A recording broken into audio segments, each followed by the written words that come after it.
The stasis chamber hissed as ancient mechanisms stirred to life.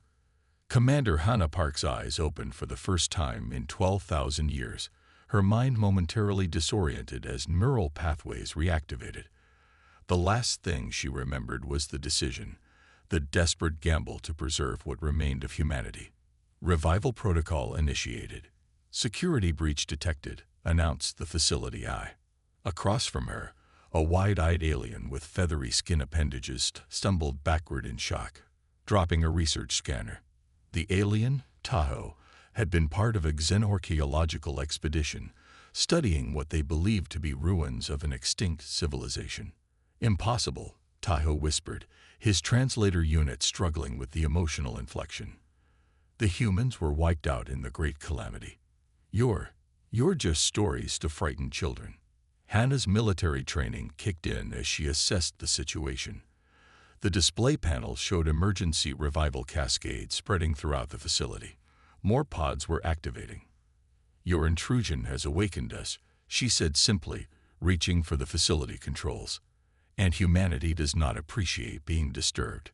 The alien researcher backed away further, hitting a wall as his feathers flattened against his body in fear. Hannah tried to stand, her legs weak from the long sleep. She gripped the side of the pod to steady herself. The room was dimly lit by emergency power. Dust covered much of the equipment. Through the glass walls of her chamber, she could see other pods coming online, their occupants still locked in deep sleep. "Who are you? How did you find this place?" Hannah asked, her voice rough from disuse. Tahoe's translator buzzed as he spoke. "I am Tahoe, junior researcher of the Galactic Concordat Science Division. We found energy readings below the ruins. The legends spoke of human technology, but no one believed." Hannah moved to a nearby console and pressed her palm against it. The ancient computer recognized her DNA signature, and more lights came on. Data streamed across the screen. Status reports, revival protocols, security alerts. 12,000 years, she whispered, looking at the timestamp. We slept longer than planned. Outside her pod room, more systems activated. The entire complex was waking up. She could hear the hum of power generators starting, air circulators pushing out the stale air. "Your people think we are extinct?" Hannah asked. Tahoe nodded nervously. "The great archives say humanity destroyed itself in the final war. Only ruins remained. We study them to learn about your weapons, your technology." Hannah laughed bitterly. "Not destroyed. Hidden. We chose to sleep until the threat passed." A soft chime sounded as another pod completed its revival sequence. The glass cover slid back, revealing the form of Chief Scientist Junho Kim. His eyes opened slowly, confused at first, then focused on the alien visitor. "Commander Park," he said weakly. "Protocol Omega." "Yes," Hannah replied. "Though not as we planned. We have a visitor who triggered the security system." On the main view screen, exterior cameras activated, showing more aliens outside the facility. They wore environmental suits and carried research equipment. Some had started to gather near the entrance, clearly concerned about their missing colleague. "How many of your kind are out there?" Hannah asked Tahoe. "Just 8 researchers, a small team. But the Concordat..." He paused. "When they learn humans still exist, they will come in force." Junho managed to stand now, moving to another console. The revival cascade is spreading to all sections. 500 personnel will awaken within the hour. The rest remain in deep stasis until manually triggered. Hannah nodded. 500 should be enough for now. Tahoe looked between them, his translator struggling to keep up with their rapid exchange. "What will you do with us?" he asked. Hannah considered the question. "That depends. Is your Concordat peaceful, or will they see us as a threat?" The alien's feathers trembled. The histories paint humans as dangerous predators, warmongers who nearly destroyed the galaxy before destroying themselves. More pods were opening now. Security officers in stasis uniforms stumbled out, disoriented but quickly regaining their training. They eyed the alien with suspicion, History is written by those who survive, Hannah said. But now we're back to tell our side of the story. She turned to the security team. Secure the facility. Prepare for possible hostile contact, but do not harm our visitors unless they attack first. Turning back to Tayo, she said, you will help us understand this new galaxy, and in return, we will show you that not all the stories about humans are true. Outside, alarms began to sound as the other alien researchers detected the power surge from the now fully awakened facility. Deep beneath the surface of what they thought was a dead world, humanity was stirring once more. Director Jiwoo stepped into the command center, where 23 revived humans now worked at stations designed millennia ago. The technology, protected by quantum-locked stasis fields, functioned as if new. Status report, Jiwoo demanded, reviewing holographic displays of the solar system. The galaxy has changed significantly, replied scientist Hyun. Our enemies from the resource wars are gone. A political entity called the Galactic Concordat now dominates known space. They've classified humans as an extinct predator species. Outside the reinforced windows of the ancient bunker, more stasis facilities were powering up across the landscape. Earth, abandoned, then forgotten, then rediscovered as an archaeological curiosity, was coming alive again. On the communications array, panicked transmissions flooded in from the alien expedition that had unwittingly awakened humanity. They're calling us the sleepers in their communications, noted communications officer Doyan. They're terrified. Apparently, we've become legendary monsters in their cultural history. Jiwoo nodded grimly. Let them be afraid. It might keep us alive long enough to understand this new galaxy. The command center hummed with activity as more revived personnel joined their stations. Scientist Hyun analyzed data from the facility's long-range scanners, which were now detecting ships in orbit around Earth. 6 research vessels, she reported. Small, lightly armed. They appear to be calling for assistance. Jiwoo frowned. How long until reinforcements arrive? Based on their communications, 3 days at minimum, replied Doyan. They're debating whether to believe the reports. Security Chief Minho approached with Taho, the alien researcher who had triggered the revival protocols. The alien looked nervous but less terrified than before. He's been cooperative, Minho said. Answered our basic questions about current galactic politics. Jiwoo faced the alien. Tell me about this Concordat. Are they peaceful? Taho's translator hummed before speaking. The Concordat unites 17 spacefaring species. We have known peace for 800 years. But what? Pressed Jiwoo. But humans are different in our histories. Stories say you fought wars that burned whole systems, that you created weapons that could destroy stars. Hyun looked up from her console. He's not wrong. The Nova Protocol was designed for exactly that. Jiwoo waved her to silence. What would your leaders do if they knew we survived? Taho's feathers flattened. Some would want to study you. Others would fear you. The military factions might push for containment. The room grew quiet as the humans absorbed this information. After thousands of years in stasis, they had awakened to find themselves the bogeyman of galactic civilization. Show me Earth's current state, Jiwoo ordered. The main display shifted to satellite imagery. Much of the planet had recovered from the devastation that had forced humanity into hiding. Forests covered former cities. Oceans had cleansed themselves, but there were no signs of settlements. Earth had been abandoned to nature. What about the other facilities? Jiwoo asked. Minho brought up another display. Revival signals from bunkers in Asia, Europe, and the Americas.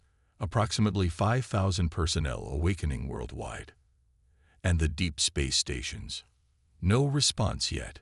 We'll need to send activation codes.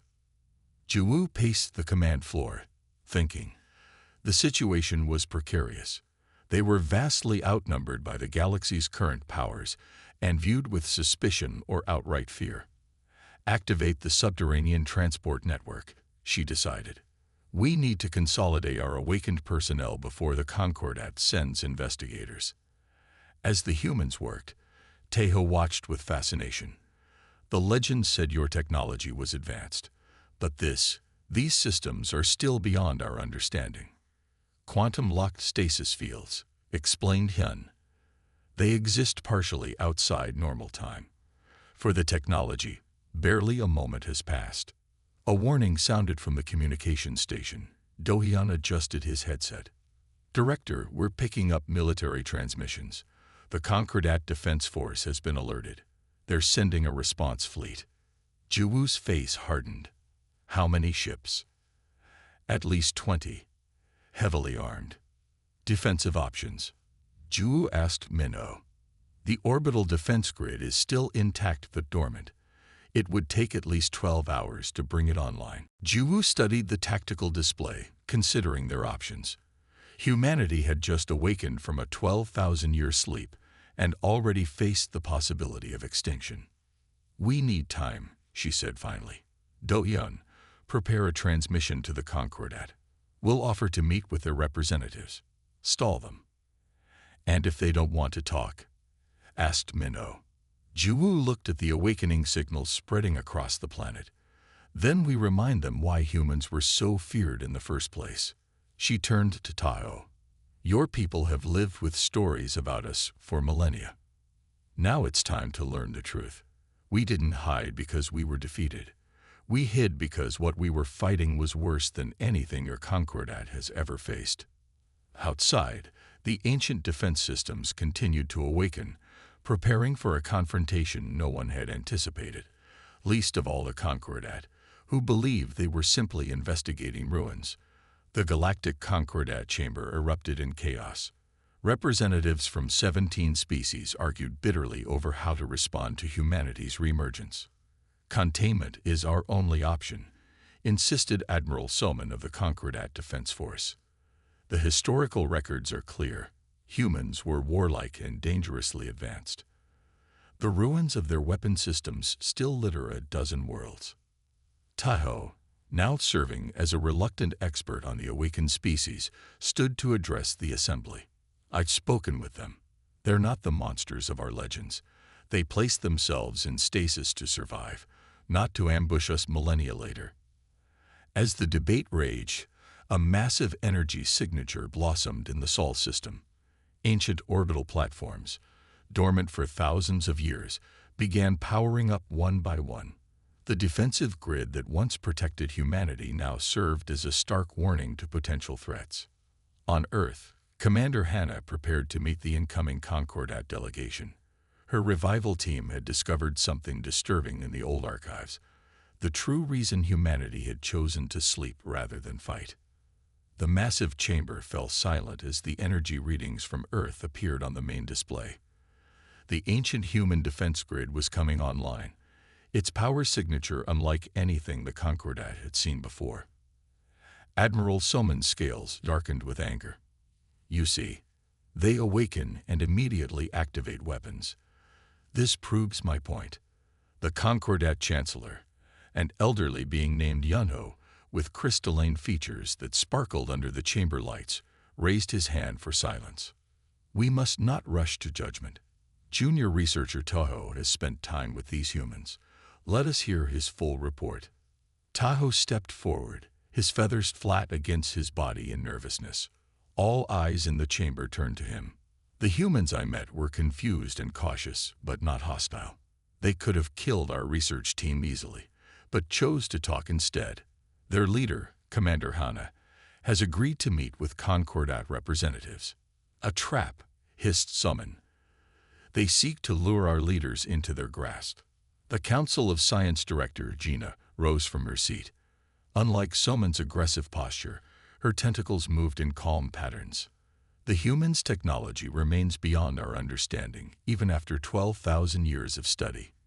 If they wanted to attack, they would not need trickery. On the main display, more data streamed in.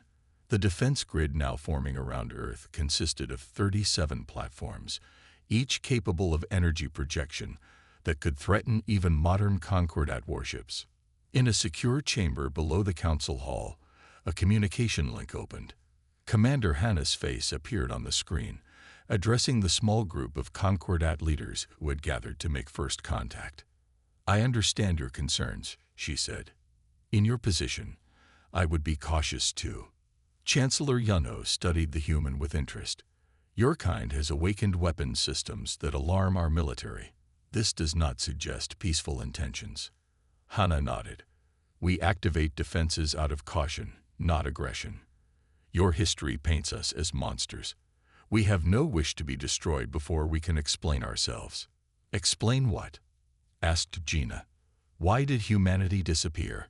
Our oldest records show your civilization was at its peak when you suddenly vanished." Hana's expression darkened. "We chose to hide, to wait until the time was right." Back in the main chamber, the argument continued. Admiral Soman had ordered a battle fleet to take position near Jupiter, maintaining a safe distance from Earth's defense grid while showing Concordat strength. "We should strike now, while most of their kind still sleep," Soman argued. "Our scans show only a fraction of their stasis chambers have activated." The representative from the Historians Guild, an ancient being named Nari, finally spoke up. Her species was long-lived, and she was one of few who had studied original records from the time before humans disappeared. "There is something missing from our understanding," she said, her voice commanding respect. "The records show humanity fighting a war, yes, but not against any known species. They were fighting something else." In the Earth Command Center, Hana and Director Juwu reviewed the data recovered from deep archives. The information had been sealed, accessible only after revival. "We need to tell them," Juwu said. "They need to know what's coming." Hana nodded grimly. "Will they believe us, or think it's a ploy?" "We have the data, the records, the star maps showing the pattern." On the communication screen, Hana faced the Concordat leaders again. Her expression was solemn. "We need to meet in person. What I must show you cannot be transmitted. It concerns the real reason humanity went into stasis." "Which is?" Chancellor Yunno asked. "We weren't hiding from you," Hana said. "We were hiding from something that hibernates between the stars, something that wakes every 12,000 years to feed, something that has just begun to stir again." The Concordat leaders exchanged worried glances. In the main chamber above, unaware of this conversation, Admiral Soman was still pressing for military action. "We will meet," decided Chancellor Yunno, "but on neutral ground, with security protocols in place." As the communication ended, Hana turned to Juwu. "Prepare the data. They need to see everything we know about the Devourers." In space, the ancient defense grid continued to power up, its weapons not aimed at the Concordat fleet, but outward toward the darkness between stars where something ancient and hungry was beginning to wake. In the depths of Bunker 7, scientist Minjae analyzed data streams from long-dormant deep space monitoring stations. "The cycle is beginning again," he told the assembled leadership council. "Our ancestors detected it. That's why they programmed the revival protocols to activate now." The holographic display showed massive objects moving at the edges of the galaxy, entities that defied conventional classification. Part organic, part machine, utterly alien even to the diverse Concordat species. "The Devourers," whispered Hana. "The reason we chose to hide rather than fight. They consume civilizations, technologies, even stars. They hibernate for thousands of years between feeding cycles." Tahoe, who had remained on Earth as the Concordat's observer, studied the data with growing horror. "The Concordat has no defense against such beings. We've known peace for too long." Hana's expression hardened. "We designed our stasis systems to wake us when they returned. Humanity didn't hide out of fear. We were waiting for the right moment to fight." The room fell silent as the data continued to stream across the display.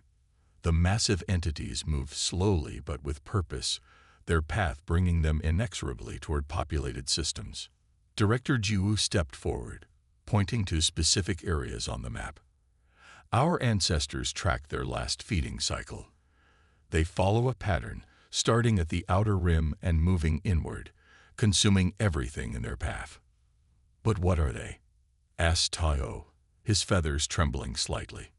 Minjay adjusted the display, zooming in on one of the entities. The resolution was poor, but they could make out something like a vast sea creature, with metallic components fused to organic matter in ways that seemed impossible. We don't know their origins, Minji explained. They appeared suddenly, without warning. Our best theory is that they evolved in the space between galaxies, in the void where conventional physics breaks down. Hana pulled up historical records on a secondary screen. When they last came, humanity was at war with itself over resources. We weren't ready. Our ancestors calculated we couldn't defeat them with the weapons we had. So they chose to hide, Taho said, beginning to understand. Not just hide, corrected Juwu. They planned. They built weapons and defense systems designed specifically to combat the Devourers, then went into stasis, programming the revival protocols to activate when the Devourers' hibernation cycle was ending. On the main screen, a simulation showed the Devourers' projected path. 3 Concordat worlds lay directly in their route. How long do we have? Asked Security Chief Minho. At their current speed, the first Concordat world will be reached in 42 days, replied Minja. But they will accelerate as they begin to feed. Taho's translator worked overtime as he spoke rapidly in his native language. We must warn the Concordat. Admiral Soman still pushes for military action against you, unaware of the real threat. Hana nodded. We've prepared a data package with everything we know, but will your leaders believe it? Admiral Soman won't, Taho admitted, but Chancellor Yunho might, especially with evidence. Outside the bunker, the sky darkened as storm clouds gathered. The revival of humanity's defensive systems was affecting Earth's weather patterns, drawing energy from the atmosphere itself. Minja pointed to another section of the map. There's more. We've detected unusual energy signatures here, in what you call the sickness arm. They match the activation patterns of human deep space facilities. The ARC project, Juwu whispered. They actually completed it. Hana turned to her, confused. The ARC project was theoretical when we entered stasis. Are you saying? Yes, Juwu interrupted. Some of our people didn't sleep. They continued the fight, in secret, far from Earth. This revelation stunned the room. For 12,000 years, a faction of humanity had remained awake, preparing for the Devourer's return. Can we contact them? Asked Hana. Minjay shook his head. Not directly, but they've left markers in the deep space networks. They're aware we've awakened. Taho was struggling to process all this information. Your people have been preparing for this for 12 millennia, while the Concordat has lived in ignorance of the danger. Hana placed a hand on the alien's shoulder, a gesture that startled him. Not ignorance. Peace. That's something to be valued, not scorned. But now that peace is threatened. A communication alert sounded. The Concordat delegation ship had entered Earth orbit, escorted by 3 warships. Chancellor Yunho was ready to meet. Prepare the evidence, Hana ordered. All of it, and ready the deep space communication array. If there are other humans out there, we need to coordinate with them. As they prepared to leave the bunker, Minjay pulled Hana aside. Commander, there's something else in the data, something our ancestors hid in the deepest encryption. What is it? She asked. The Devourers have been here before, many times, and each time, a civilization rose to fight them. Each time, that civilization was destroyed or forced into hiding. Are you saying this cycle has repeated for millions of years? At least, Minjay finished. We may not be the first to try to stop them, but our ancestors believed we could be the last. Hana's expression grew determined as she looked at the approaching Concordat ships on the monitor. They had 42 days to convince their former enemies to become allies against a threat none of them fully understood. The Devourer fleet struck without warning, consuming 3 outer Concordat worlds in days. Conventional weapons proved useless against their adaptive hulls and reality-distorting shields.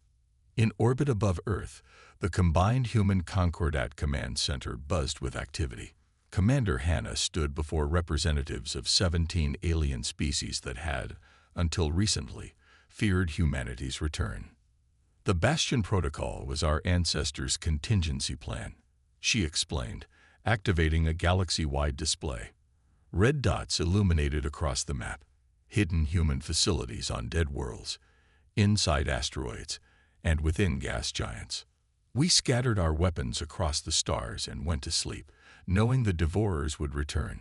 Now we awakened to finish what our ancestors began. Admiral Soman studied the battle plans with newfound respect. You hid your most dangerous technologies where no one would find them. Until they were needed, confirmed Director Juwu. The room fell silent as the tactical display updated. Another Concordat world had gone dark, its 5 billion inhabitants now gone. The Devourers moved faster than predicted. We cannot wait any longer, said Chancellor Yano, his crystalline form dimmed with grief. The combined fleet must deploy now. Hana nodded grimly. The Ark facilities have responded. Their ships are already moving to the defensive line. On screens around the command center, massive vessels emerged from hidden docks buried in dead worlds and asteroid fields. Ships unlike anything the Concordat had ever seen, sleek, black, and radiating power that made sensors struggle to track them. How many? Asked Admiral Soman. 812 warships, replied Juwu. Plus support vessels and the orbital platforms we've reactivated. Tahoe, who had become a vital link between humans and the Concordat, studied the deployment plan. Will it be enough? No one answered. The truth was, they didn't know. 3 days later, the combined fleet took position at Rigel, a star system directly in the Devourer's path. Human ships formed the center of the defensive line, with Concordat vessels on the flanks.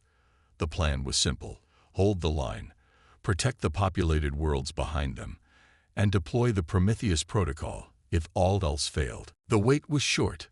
The Devourers arrived like a storm front, massive shapes that seemed to bend space around them.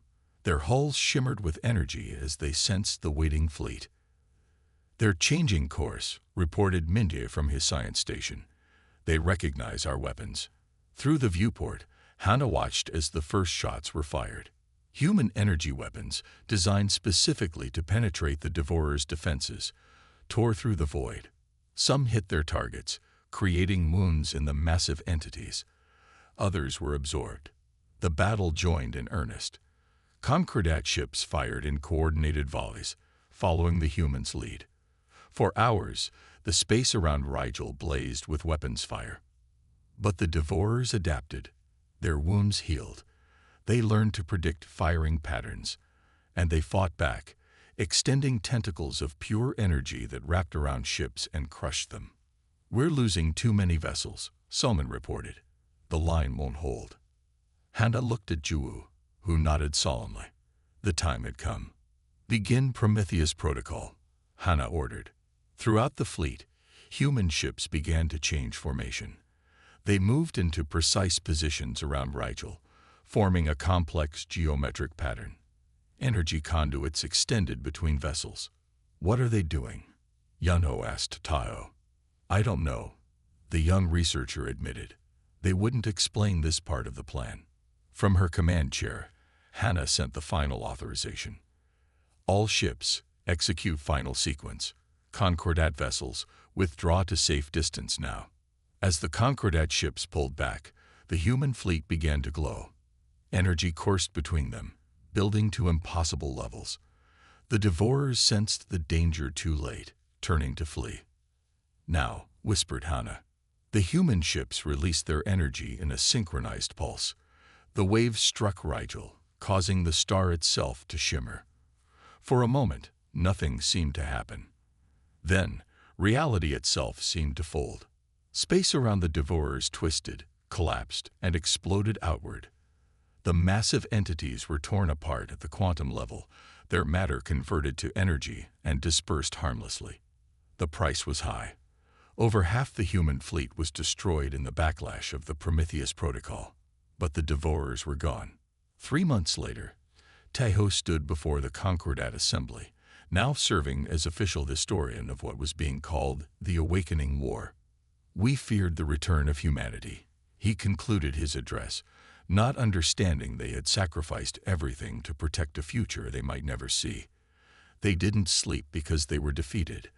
They waited for the moment when the galaxy would need them most. In the gallery, Hana and Juwu listened quietly. The rebuilding had begun. Human stasis facilities were being opened across Earth and beyond. The Concordat had offered humanity full membership and territories to settle. Was it worth it? Juwu asked quietly. All those years of sleep. Hana watched as the assembly rose in a standing ovation for Tahoe's speech. Species that had once feared humans now celebrated them as saviors. "Our ancestors thought so," she replied. "They gave up everything they knew so that life could continue. Not just human life, all life." Outside the assembly hall, construction crews were already building a monument. A simple stone obelisk with words in both human and Concordat languages. "To those who slept so others might wake. To those who waited in darkness to bring light." The cycle was broken. The devourers would not return, and humanity, once thought extinct, had found its place in a grateful galaxy. The end.